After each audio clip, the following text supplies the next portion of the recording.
रंग महलिया में दस दरवाजा अरे सोनवा न लागे के बड़ रे ललनवा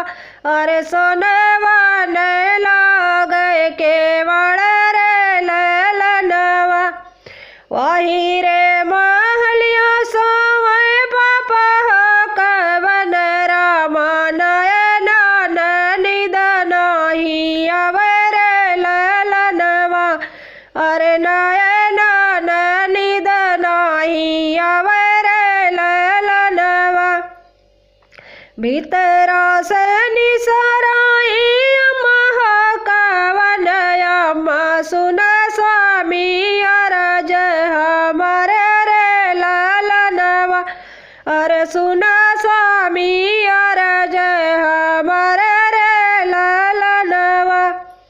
किए तोरा मरे स्वामी मुड़वा पीराने अरे किए तोरे अवे जुड़ी तपर ललनवा अरे किए तोरे अवे जुड़ी तपर ललनवा कवन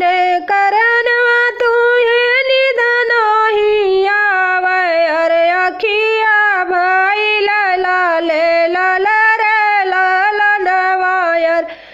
अखिया भाई लाले लाल रे ललनवा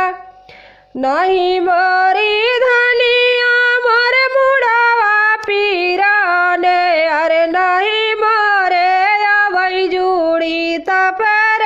ललनवा अरे नहीं मोरे अवै जुड़ी तपर ललनवा एक रे दहे जावा के कारण धनिया अरे रत भर अवनी निधर ललनवा राति भर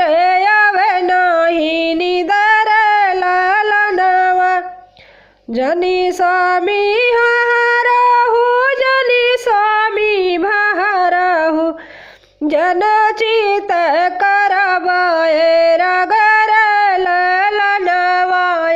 जन चित करवाए रगर ललनवा जवन करम वाली खाई बेटी आई अरे तवन लाई जय ससुर रे ललनवा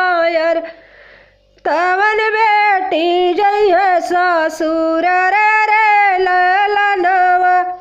रंग महलिया में दस दरवाजा अरे सोनवा न लागई के बड़ रे ललनवा अरे सोनवा न लागई के बड़ रे